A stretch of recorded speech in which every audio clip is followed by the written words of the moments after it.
Hi everyone, welcome to RVNS academy. 2024లో ఏపీపీఎస్లో జరిగినటువంటి గ్రూప్ 2 ప్రిలిమ్స్లో జాగ్రఫీకి సంబంధించి 30 క్వశ్చన్స్ ఇవ్వడం జరిగింది. ఆ 30లో ఒక 2 క్వశ్చన్స్ డిలీట్ చేయడం జరిగింది, సరైన డేటా లేకపోవడం వల్ల.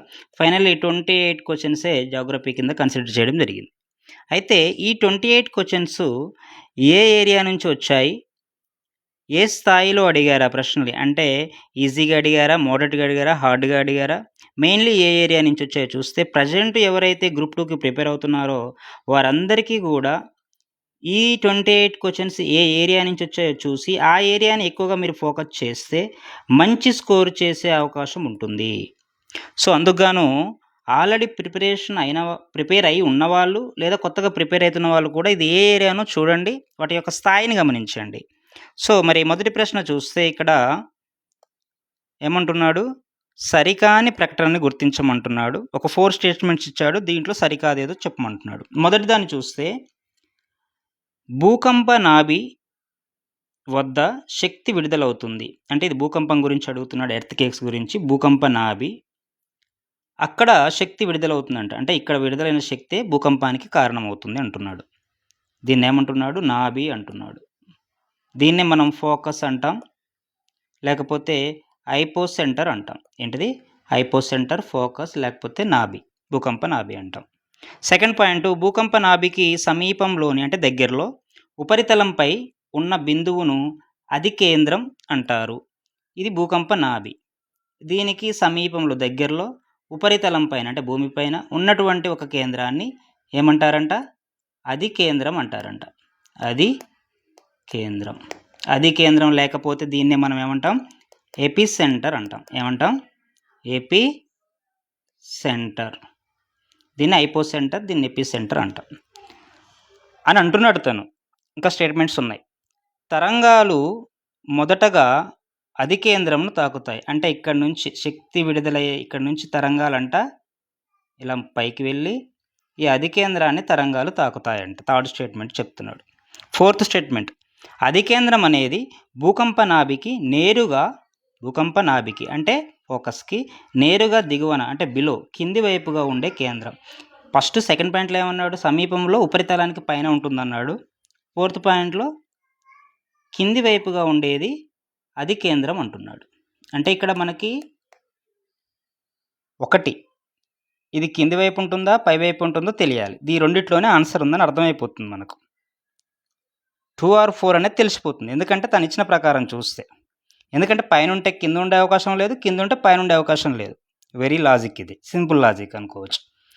బట్ ఇక్కడ ఏంటంటే భూకంపం ఎక్కడ వస్తుంది? పైనగా వచ్చేది, భూమిపైనగా వచ్చేది మనకి, దాని యొక్క ఎఫెక్ట్ తెలిసేది.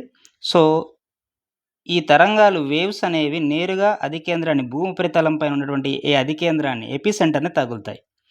దాని కింది వైపుగా ఉండదు అధికేంద్రం, భూమికి పైభాగంలోనే ఉంటుంది అనేది గమనించాలి. అధికేంద్రం ఎపిసెంటర్ కింద నాభి ఉంటుంది. నాభి నుంచి శక్తి తరంగాలు పైకి వెళ్తాయి, లైక్ పిఎస్ఎల్, ఇవన్నీ వేవ్స్, ఇవన్నీ పైకి వెళ్తాయి, అధికేంద్రం వైపు వెళ్తాయి, కిందికి కాదు వెళ్ళాల్సింది. ఎందుకంటే దానికి ఎఫెక్ట్ ఎక్కువగా అవ్వేది అక్కడ అధికేంద్రం దగ్గర నుంచి ఎఫెక్ట్ అవుతుంది. సో నాభి పైన నుంచి అధికేంద్రం వైపు వెళ్తాయి. సో ఇది రాంగ్ 1 అవుతుంది. అధికేంద్రం అనేది భూకంప నాభికి దిగువన ఉండదు, ఎగ్జాక్ట్లీ పై వైపు ఉంటుంది. ఇది ఫస్ట్ క్వశ్చన్. సెకండ్ క్వశ్చన్ చూస్తే నెక్స్ట్ మీకు ఈ వేవ్స్ నుంచి అడిగే అవకాశం ఉంటుంది. అదేవిధంగా రిక్టర్ స్కేల్ గురించి, లేకపోతే మెర్కురీ స్కేల్ గురించి, ఈ వేవ్స్ గురించి అడిగే అవకాశం ఎక్కువగా ఉంటుంది నెక్స్ట్ టైం. ఈ భౌతిక భూగోళ శాస్త్రం అంటే ఫిజికల్ జియోగ్రఫీని మనం ఎలా చూస్తామంటే వరల్డ్ జియోగ్రఫీ కింద చదువుతాం. ఇదంతా ఏంటిది? ఇది వరల్డ్ జియోగ్రఫీ క్వశ్చన్స్ ఇవి. గ్రానైట్ అనేది అంటున్నాడు. గ్రానైట్ అనేది ఏంటి అంటే సింపుల్గా ఈ శిలా వ్యవస్థ చూసినప్పుడు చూస్తాం, ఎప్పుడైతే అగ్నిపర్వతాలు లావా ఎప్పుడైతే బయటకు వచ్చి చల్లబడుతుందో, ఫాస్ట్గా చల్లబడుతుందో, అవి బసాల్ట్ రకాలు శిలలు. లోపలనే కొంత ఉపరితలానికి, భూమికి కొంత కింది వైపు ఉంటే దాన్ని హైపో అంటాం. ఇంకా లోపలిగా ఉంటే అంటే భూమికి లోపల ఈ లావా అంతా, ఈ మాగ్మా అంతా ఏంటిది? ఇది ఈ మాగ్మా అంతా లోపలనే చాలా నెమ్మదిగా చల్లారుతూ ఎలా ఇదేం ఫాస్ట్గా చల్లారుతుంది బయటకు వచ్చి లావా. ఇక్కడ లోపల ఈ లావా ఏంటి, మాగ్మా చాలా నెమ్మదిగా స్లోగా చల్లారుతూ ఇక్కడ ఏర్పడేటటువంటి ఈ రాయి అంటే ఈ శిలా వ్యవస్థని మనం ఏమంటామంటే గ్రానైట్ అంటాం. ఏంటిది, ఇది గ్రానైట్. అంటే ఎక్కడ ఏర్పడుతుంది, లోపల ఏర్పడుతుంది మాగ్మా వల్ల. మాగ్మా నెమ్మదిగా చల్లారి. అంటే ఇది ఉద్గమన అంటే బయటన కాదు, అంతర్గమన ఎస్ అంతర్గమ లోపలనే. యాంత్రికంగా ఏర్పడిందా, లేదు. మెకానికల్గా ఏం కాదు, ఇది మెకానికల్గా అవక్షేపాల వల్ల ఏర్పడిందా, రూపాంతరం వల్ల, అసలు ఈ సంబంధమే లేదు. మెకానికల్ కానే కాదు, ఇది లోపల ఏర్పడినటువంటి ఒక అగ్నిశిల. ఇదేంటిది, ఇది ఒక అగ్నిశిల గ్రానైట్ లోపల ఏర్పడుతుంది, అంతర్గమ అగ్నిశిల. శిలా వ్యవస్థ గురించి చదివేటప్పుడు చాలా చక్కగా వివరించుకోవచ్చు అక్కడ. సరే, ఎనీవే ఇక్కడ చూస్తే ఇది కూడా మనకి ల్యాండ్ ఫామ్స్ గురించే ఇచ్చాడు, భూస్వరూపాలు. మామూలుగా ల్యాండ్ స్వరూపాలు చాలా ఈజీ ఏం కాదు, అంటే ఎక్కువ నేమ్స్ ఉంటాయి ల్యాండ్ ఫామ్స్ గుర్తుపెట్టుకోవడానికి. బట్ 1-2 సార్లు ప్రాక్టీస్ చేస్తే పెద్ద ఇబ్బంది ఏమి ఉండదు. ఇక్కడ చూసినటువంటి విషయం చూస్తే డెల్టా ఎలా ఏర్పడుతుందో మనందరికీ మ్యాక్సిమం తెలుసు. కృష్ణా గోదావరి డెల్టాలు ఎలా ఏర్పడతాయి, నది ఏదైతే ఉందో ఆ అవక్షేపాలను తీసుకొచ్చి అక్కడ డిపాజిట్ చేస్తాయి సముద్రంలో కలిసే ముందు. సో చాలా నెమ్మదిగా ప్రవహించి అక్కడ డిపాజిట్ చేస్తాయి. అంటే ఇవి నీటి ప్రవాహం వల్ల ఏర్పడతాయి డెల్టాలు. ఆప్షన్లో చూస్తే నీటి ప్రవాహాలు ఎక్కడుంది, థర్డ్ ఆప్షన్, ప్రవహించే నీటి వల్ల ఏర్పడతాయి. సిర్క్ అంటే ఏంటంటే ఇది మంచు కరగడం వల్ల, ఇది ఒక మంచు పర్వతం అనుకుంటే, ఇలా కరిగిపోయి ఈ భాగంలో కూడా కరిగి నీరంతా ఇక్కడికి వచ్చి భాగంలోకి చేరి చూడ్డానికి ఒక కుర్చీ ఆకారంలో ఉంటుంది. దీన్ని సిర్క్ అని పిలుస్తారు. అంటే హిమాని నదాలు కరగడం వల్ల ఏర్పడేటటువంటి ఒక రకమైనటువంటి లేక్స్ ఇవి, సరస్సులు. సిర్క్ హిమాని నదాల వల్ల ఏర్పడతాయి. సో ఇది సిర్క్. ఇవి మన క్లాస్లో చాలా నీట్గా ఒక్కొక్కటి ఈ ల్యాండ్ ఫామ్స్ గురించి, ఓషానిక్ ల్యాండ్ ఫామ్స్ ఉంటాయి, అలా ఈ విధంగా భూస్వరూపాలకు సంబంధించి, ప్లెయిన్స్కి సంబంధించి, మౌంటైన్స్కి సంబంధించి, హిమాని నదాలకు సంబంధించి చాలా ల్యాండ్ ఫామ్స్ రకరకాలుగా, వాటికి నేమ్స్ ఏంటనేది కొంత టఫ్ ఉంటుంది సబ్జెక్ట్ అది. అంటే నేమ్స్ ఎక్కువగా ఉంటాయి, టఫ్ అంటే ఈజీ. ఒకసారి చూసి ఆ డయాగ్రామ్స్ని చూస్తే కనుక ఈజీగా గుర్తుపెట్టుకుంటారు, పెద్ద ఇబ్బంది ఏం లేదు. క్లిప్స్ అనేది ఎక్కువగా మూవీస్లో చూస్తుంటాం. జనరల్గా ఒక సాంగ్ ఉంటుంది, నేను పాడట్లేదు, మీరే ఒకసారి గుర్తించుకోండి, నేను ఊరికే చేయట్లేదులే కానీ మామూలుగా ఓ వాలు కనులదాన నీ విలువ చెప్పుమైనా సంథింగ్ ఏదో ఉంటుంది, గుర్తులేదు.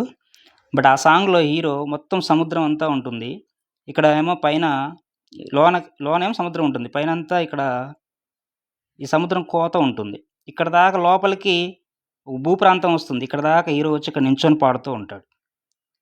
వీటిని క్లిప్స్ అంటారనమాట. అంటే సముద్రం అనేది అలలకి తరంగాల ద్వారా భూమిని కోస్తూ ముందుకు వస్తుంది, ఇటువైపుకి వస్తుంది, ఇటేమో భూమి లోపలికి ఇక్కడ దాకా వస్తుంది. అలాంటి వాటిని క్లిప్స్ అంటాం మనం. ఇసుక దిబ్బలు అంటే తీర ప్రాంతంలో సముద్రాలు తరంగాలు కోత కోస్తాయి, అలా కోయడం వల్ల ఈ యొక్క రకమైనటువంటి నిర్మాణాలు ఏర్పడతాయి, వీటిని క్లిప్స్ అంటాం. ఇసుక దిబ్బలు పవనాల వల్ల ఏర్పడతాయి.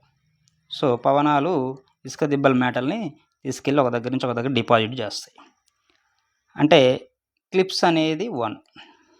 సో ఇవన్నీ కూడా ల్యాండ్ ఫామ్స్ గురించి చూసేటప్పుడు చూడవచ్చు. బట్ ఇప్పుడు ఏంటిది, మనకి డెల్టా అంటే ఇది ఏ, హిమాని నదాలు సిర్క్, బి, పవనాలు ఇసుక దిబ్బలు ఏర్పడతాయి, తరంగాల వల్ల మనకి క్లిప్స్ ఏర్పడతాయి అంటే సి. ఓకే, నెక్స్ట్ చూస్తే ఉల్కలు అంతరిక్షం నుండి ప్రవేశించినప్పుడు కింద ఇవ్వబడిన ఏ వాతావరణ పొరలో కారిపోతాయి. సో ఉల్కలు అనేవి అడుగుతున్నాడు. జనరల్గా మనం ఇది అట్మాస్ఫియర్ గురించి చెప్పుకునేటప్పుడు చాలా నీట్గా చెప్పుకుంటాం. Telangana state medium Telugu English, ఇవి వాతావరణంలోని లేయర్స్, మనకి పొరలు. టీ అంటే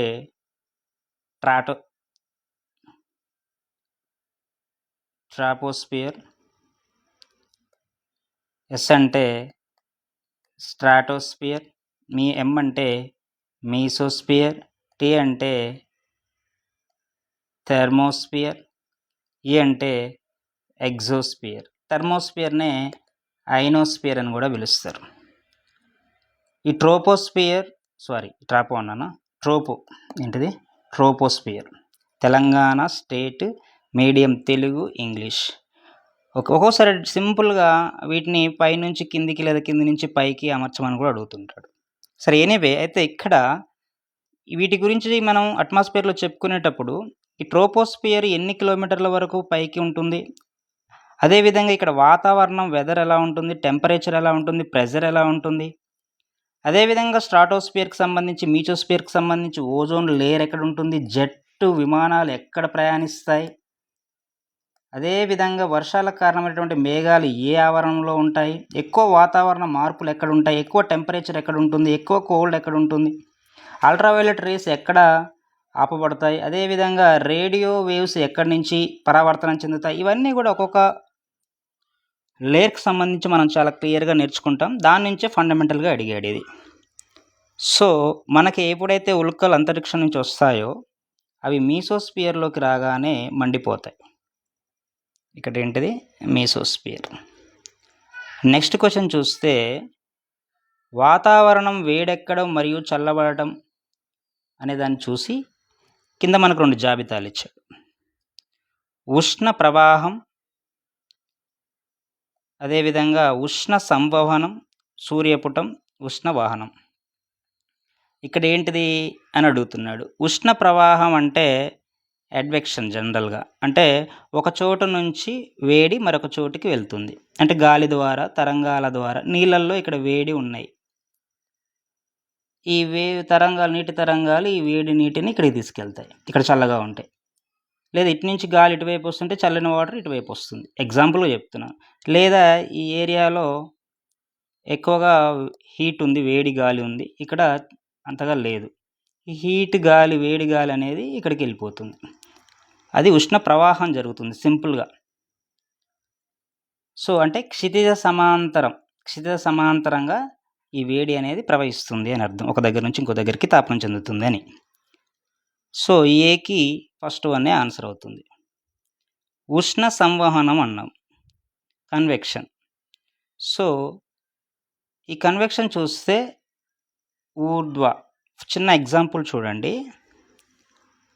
ఉష్ణ సంవహనం ఏదైతే ఇప్పుడు ఒక టీ కాస్తున్నావు లేదా వాటర్ వేడి చేస్తున్నావు, ఇక్కడ మొత్తం ఫైర్ ఉంది, ఇక్కడ ఈ వాటర్ అంతా హీట్ అయ్యి ఇక్కడ ఉన్న కణాలన్నీ హీట్ని తీసుకొని ఈ హీట్ అయిన తర్వాత పైకి వెళ్ళిపోతాయి, పైన హీట్ తక్కువ ఉన్న కణాలు కిందికి వచ్చేస్తాయి. అదేవిధంగా ఇది భూమి, ఈ భూమి పైన వేడి బాగా ఉంది, కింద ఉన్న గాలి ఈ భూమిపై ఉన్న వేడిని తీసేసుకొని ఈ వేడెక్కి తేలికపడి ఈ గాలి కూడా పైకి వెళ్ళిపోతుంది, సేమ్ ఇలాగనే. దీన్ని మనం ఏమంటామంటే సంవహనం, కన్వెక్షన్ అంటాం. ఏంటిది? కన్వెక్షన్ అంటాం. సో ఊర్ధ్వతాపనం అంటే పైముఖంగా వెళ్ళిపోవడం, అంటే ఏదైతే కింద ఉన్నది వేడవుతుందో అది పైముఖంగా వెళ్ళిపోతుంది. సూర్యపుటం అంటే ఐసోలేషన్ అంటాం, అంటే సింపుల్గా సూర్యుని నుంచి వచ్చేటటువంటి సన్లైట్ అది డైరెక్ట్గా మన మీద పడి మనకి హీట్ అనేది రావడం, ఐసోలేషన్, ప్రత్యక్షంగా తాపనం చెందడం, అంటే డైరెక్ట్గా సన్లైట్ మన మీద పడడం అనేది వస్తుంది మీనింగ్. ఉష్ణ వహనం అంటే ఏంటంటే ఇక్కడ సంవహనం అంటే కన్వెక్షన్, అంటే ఇక్కడ నుంచి ట్రావెల్ అవుతుంది, కిందున్న గాలి పైకి వెళ్తుంది, కిందున్న వాటర్ మాలిక్యూల్స్, నీటి అణువులు ఏవైతే ఉన్నాయో పైకి వెళ్తున్నాయి. అలా పైకి వెళ్ళకుండా ఫర్ ఎగ్జాంపుల్ ఇదే వేడి నీటిలో లేదా టీ పాయింట్లో మనం ఒక స్పూన్ పెట్టాను, స్పూన్ ఉంచినప్పుడు ఈ స్పూన్ ఇక్కడ నేను పట్టుకున్నప్పుడు స్పూను అనే స్పర్శ వేడి అనేది నాకు తగులుతుంది. బట్ ఇక్కడ నీటి అణువులు పైకి వెళ్ళాయి, గాలి పైకి వెళ్ళింది, కానీ ఇక్కడ ఏం పైకి వెళ్ళాయి, మరి ఎలా వచ్చింది దీనికి హీట్ అంటే ఉష్ణ వహనములో అంటే కండక్షన్ అంటాం, దీన్ని ఏమంటాం? కండక్షన్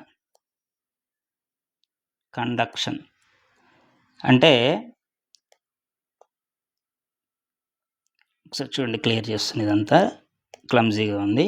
ఈ కండక్షన్ అంటే ఏంటంటే డైరెక్ట్గా దిగువ పొరలు వేడెక్కుతాయి, వేడెక్కి ఆ హీట్ని ఇక్కడ ఇదొక ఐరన్ రాడ్, ఇదేంటిది? ఇది ఐరన్ రాడ్. ఇక్కడ హీట్ చేస్తున్నాను, ఇక్కడ హీట్ చేశాను, ఇక్కడ హీట్ చేసా దీన్నంతా.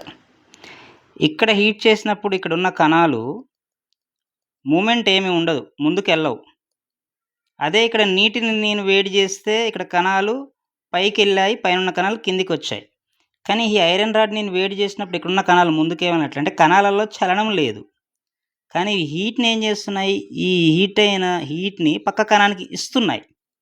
ఇక్కడ హీట్ని ఇంకో పక్క కణానికి, ఇక్కడ ఇట్లా ఇట్లా ఇట్లా కణాలు హీట్ని ట్రాన్స్ఫర్ చేస్తున్నాయి, ఒకదాని నుంచి ఒకటి ట్రాన్స్ఫర్ చేస్తున్నాయి. కానీ చలనం అనేది లేదు, చలనం అనేది లేదు. దాన్ని మనం ఉష్ణవహనంగా చెప్పుకోవచ్చు. దిగువ పొరలు వేడెక్కుతాయి అంటే ఇప్పుడు ఎప్పుడైతే ఈ పైనుంచి గాలి కిందికి వచ్చిందో, అంటే ఇక్కడ ఇచ్చిన ప్రకారం చూస్తే దిగువ పొరలు అంటే ఎప్పుడైతే కిందికి వచ్చిందో ఇది హీట్ అవుతుంది. హీట్ అయినప్పుడు ఆటోమేటిక్గా సంవహనమై పైకి వెళ్ళిపోతుంది. మళ్ళీ చల్లటి గాలి కిందికి వచ్చి మళ్ళీ ఈ భూమి వేడి ఉంది కదా, వేడి వల్ల హీట్ ఎక్కుతుంది. అంతేగాని కణాలు ఏమి చేంజ్ అవ్వవు. ఈ వాటర్లో కానీ కణాలు ఏదైతే ఉన్నాయో పైకి వెళ్ళిపోవడం, హీట్ అయ్యి హీట్ లేని కిందికి రావడం అలాంటివి అనేది జరగదు.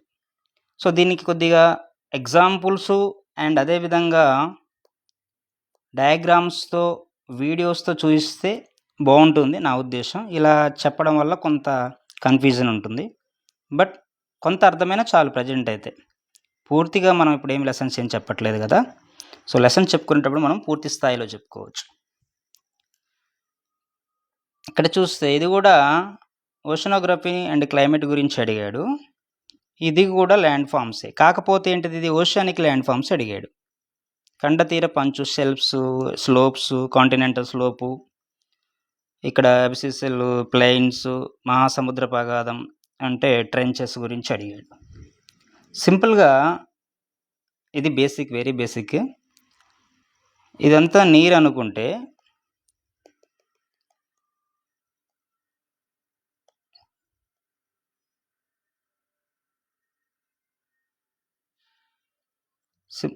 ఇదంతా నీరు, లోపల ఉందంతా ఇదంతా సముద్రం అనుకోండి, ఇదంతా సముద్రం, వాటర్. ఈ సముద్రం బీచ్ దగ్గరికి ఉన్నప్పుడు వెళ్తే ఇక్కడ ఒడ్డు ఉంటుంది కదా, ఇది ఒక ఎంత 200 నుంచి 0 to 200 మీటర్స్ ఏదైతే ఉందో స్టార్టింగ్ పాయింట్ బీచ్ మనకి 200 మీటర్స్ లోతు దాకా, దాన్ని మనము సముద్రంలో 200 మీటర్స్ లోతు దాకా ఒడ్డు నుంచి దాన్ని మనం కాంటినెంటల్ షెల్ఫ్ అంటాం, అంచు అంటాం.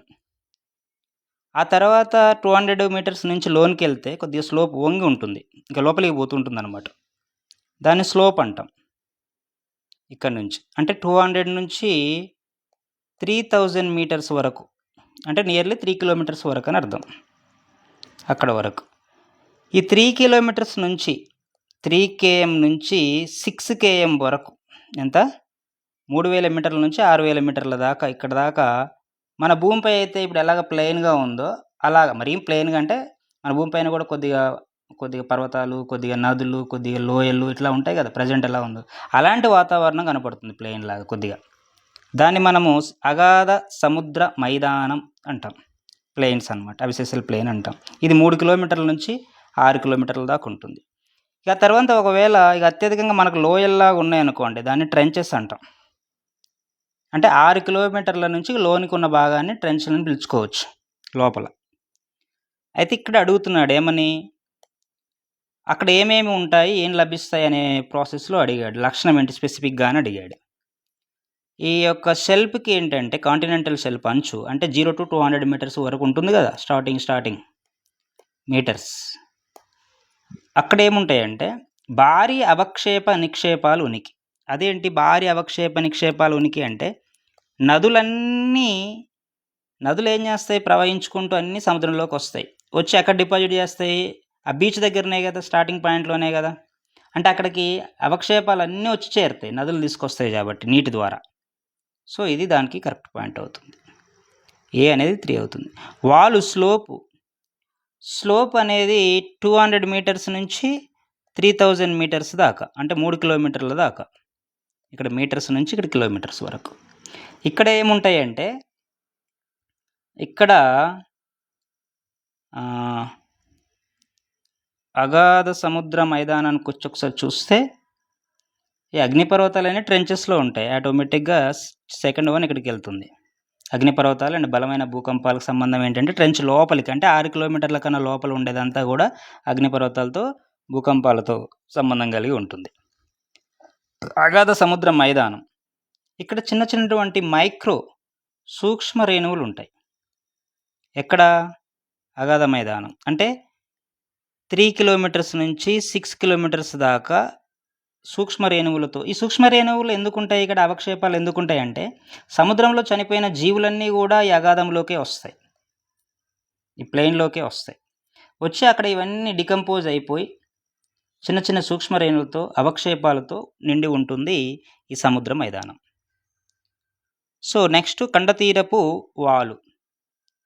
అగాధాలు మరియు అగాధ ధరల ఉనికి అనేది ఎక్కడ ఉంటుందంటే ఈ యొక్క వాలులో ఉంటుంది, అంటే 3142. సో ఓకే, నెక్స్ట్ క్వశ్చన్ చూస్తే వాటి లవణీయత ప్రకారం తగ్గుతున్న క్రమంలో కింది నీటి వనరుల సరైన అమరిక. లవణీయత అడిగాడు, సాల్టినిటీ గురించి అడుగుతున్నాడు. ఇది జనరల్గా మనం జిఎస్జికేలో చూస్తాం. ఇది అక్కడ చూసినటువంటి క్వశ్చన్లో ఈజీగా దీన్ని ఎలిమినేట్ చేయొచ్చు. ఎందుకంటే లేక్ వ్యాన్ లేక్ అంటాం, Dead Sea, Great Salt Lake, Dead Sea. Okay, జీకేలో మనం ఏం చదువుతాం? అత్యంత లవణీయత కలిగినటువంటి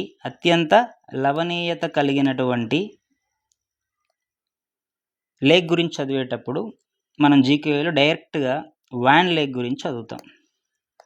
వ్యాన్ లేక్ అని వన్ వర్డ్లో చెప్పేస్తాం answer. Lake of Van Lake. ఇది ఎక్కడ ఉంటుంది? టర్కీలో ఉంటుంది.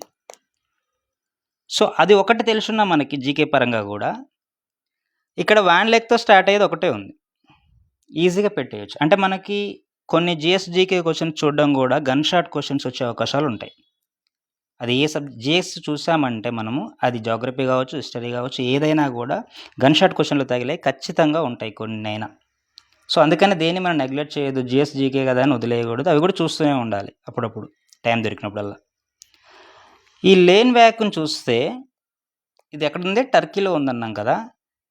దీని యొక్క సాల్టినెస్ ఎంత ఉంటుందంటే పీపీటీలో కొలుస్తాం జనరల్గా. అంటే పీపీటీ అంటే ఏంటిది? పార్ట్స్ పర్ 1000 అంటాం. ఏంటిది? Parts per 1000. అంటే ఒక 1000 గ్రాముల, ఎంత? 1000 గ్రాముల వాటర్ తీసుకుంటే ఆ నది యొక్క వాటర్, అదే ఆ లేక్ యొక్క వాటరు, ఆ సరస్సు వాటర్ 1000 గ్రాములు తీసుకుంటే దాంట్లో ఎన్ని గ్రాముల సాల్ట్ ఉందో చూస్తారు. దాన్నే పీపీటీ అంటాం, పార్ట్స్ పర్ 1000. అంటే 1000 గ్రాముల వాటర్లో ఎంత సాల్ట్ ఉంది. లేన్ వ్యాక్లో ఎంత ఉంటుందంటే, లేన్ వ్యాక్ ఎక్కడ ఉంది? టర్కీలో. దీంట్లో ఎంత ఉంటుందంటే 330 ఉంటుంది.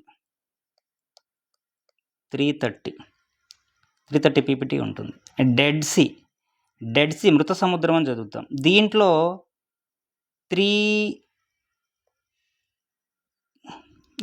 లేన్ వ్యాక్ 330 కదా. ఓకే, డెడ్ సీ వచ్చేసేసి 240 వరకు ఉంటుంది. అంటే 238 నుంచి 240 వరకు ఉంటుంది.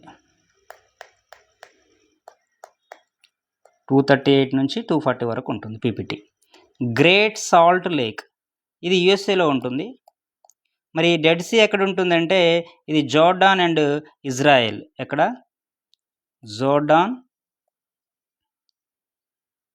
జోర్డాన్ అండ్ ఇజ్రాయెల్లో ఉంటుంది. లేక్ వ్యాన్ టర్కీలో ఉంది. డెడ్ సీ వచ్చేమో జోర్డాన్,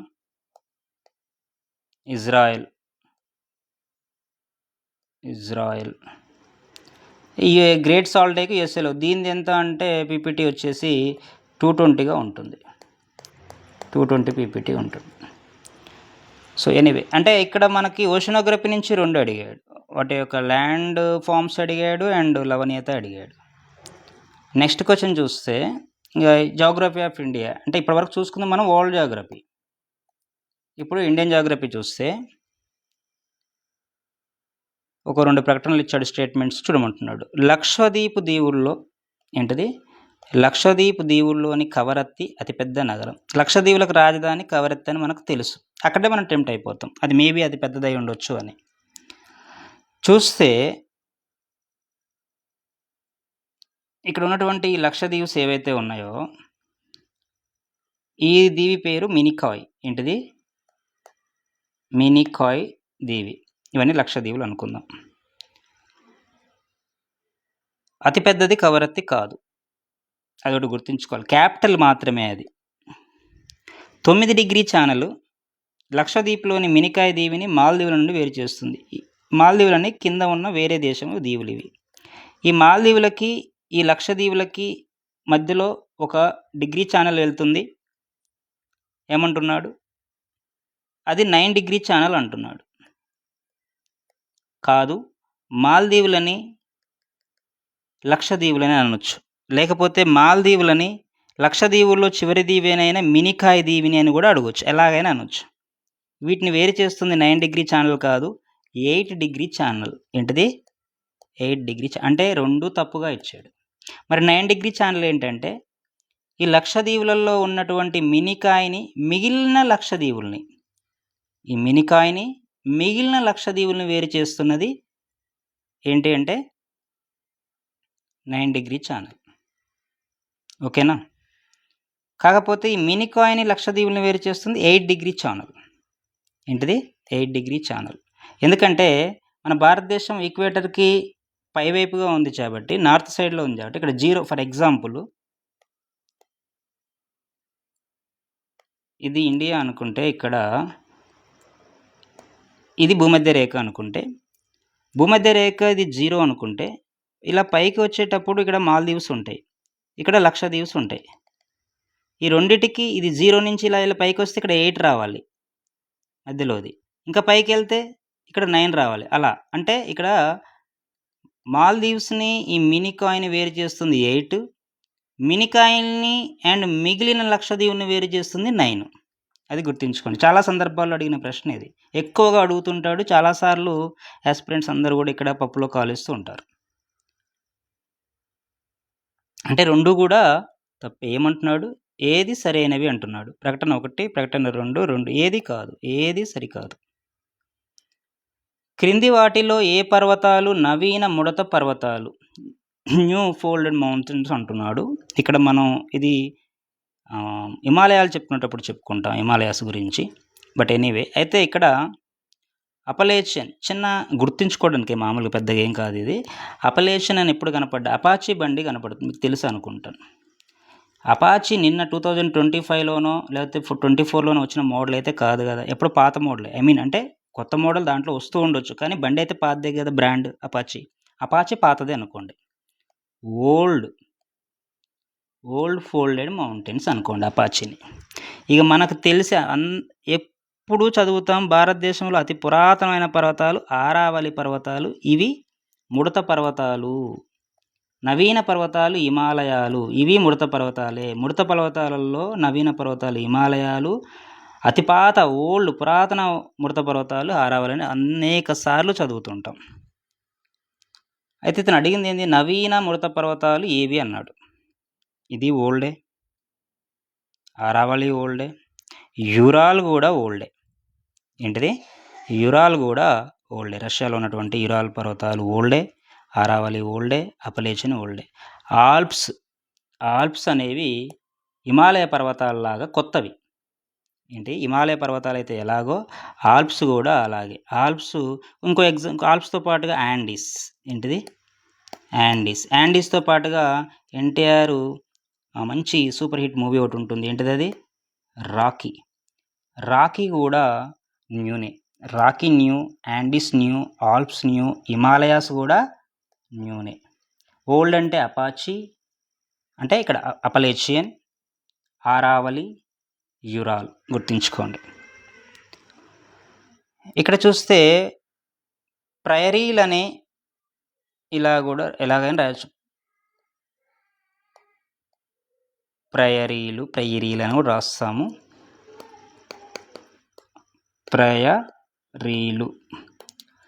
ప్రైరీలు అనేవి టెంపరేట్ గడ్డి భూములు అంటున్నాడు, గ్రాస్ ల్యాండ్స్ అంటున్నాడు.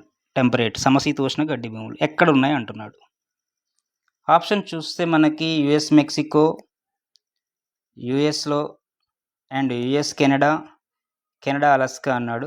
ఇవి ఆప్షన్ ఏంటంటే యుఎస్ అండ్ కెనడాలో ఉంటాయి. ఏంటి వీటిని చిన్న గుర్తుంచుకోవడానికి గడ్డి భూములు చాలాసార్లు అడుగుతుంటాడు. మనకి ఒకవేళ ఈ నార్త్ అమెరికాలో చదవడానికి, నార్త్ అమెరికాలో ఏముంటుంది, యుఎస్ఏ ఉంటుంది, అండ్ సౌత్ అమెరికాలో చదవడానికి 2 ప్లేస్లో చాయిస్ వచ్చింది. ఏది చూజ్ చేసుకుంటారు ఎక్కువగా జనాలు జనరల్లీ? ఏది ప్రయారిటీ ఇస్తారు? ప్రయారిటీ ఇచ్చేది ప్రయరీ అనుకోండి. ప్రయరీ ఇస్తాం. దేనికి ఇస్తాం? యుఎస్ఏకి ఇస్తాం. యుఎస్ఏ ఎక్కడ ఉంటుంది? North America. నార్త్ అమెరికా అని అడిగినా లేదా యుఎస్ఏ అని అడిగినా ప్రయారిటీ ఇస్తాం. మరి మన పిల్లల్ని సౌత్ అమెరికాకి పంపడానికి ఇష్టపడతామా? ఇది ఇన్ జనరల్గా మామూలుగా చెప్తున్నాను అంతే. ఎందుకు ఇష్టపడతాం సందర్భాన్ని బట్టి, మనకున్న ఆపర్చునిటీస్ని బట్టి ఎక్కడికైనా వెళ్ళొచ్చు, అది వేరే విషయం. కాకపోతే యుఎస్ఏ ఒక ట్రెండ్ కదా, సో ఆ విధంగా చెప్తున్నాను గుర్తుండడానికి. ఎక్కడికి పంపం మనం? సౌత్ అమెరికాకి పంపాలు అనేటటువంటి గ్రాస్ ల్యాండ్స్ ఉంటాయి. అవి ఎక్కడ ఉన్నాయి అంటాడు సింపుల్గా. సౌత్ అమెరికాలో ఉంటాయి. దక్షిణ అమెరికాలో పంపాలు ఉన్నాయి. ఉత్తర అమెరికాకి మనం ప్రయారిటీ ఇస్తాం కదా, నార్త్ అమెరికాకి, అక్కడ ప్రయరీలు ఉన్నాయి. అదేవిధంగా మన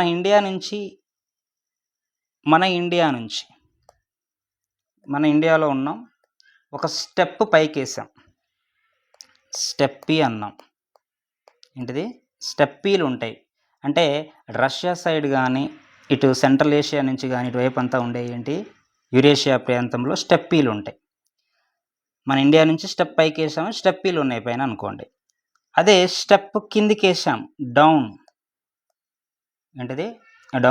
డౌన్స్ అనే ఎక్కడ ఉంటాయి? మన కింది వైపుగా. ఇక్కడ మన భారతదేశం వరల్డ్ మ్యాప్ చూస్తే ఇక్కడ మనకి ఇటు సైడ్ ఏముంటాయి? ఆస్ట్రేలియా ఉంటుంది. అన్నిటికన్నా చివరిలో ఆస్ట్రేలియా, న్యూజిలాండ్ ఉంటుంది కదా, అక్కడ ఆస్ట్రేలియాలో ఏముంటాయి? డౌన్స్. ఆస్ట్రేలియా డౌన్లో ఉంది. డౌన్స్ అనే గడ్డి భూములు ఉంటాయి. స్టెప్పీ అంటే మన ఇండియా నుంచి పైకి స్టెప్ వేసాం, అక్కడ స్టెప్ వేసి ఉంటాయి. మనం ప్రయారిటీ దేనికి ఇస్తాం?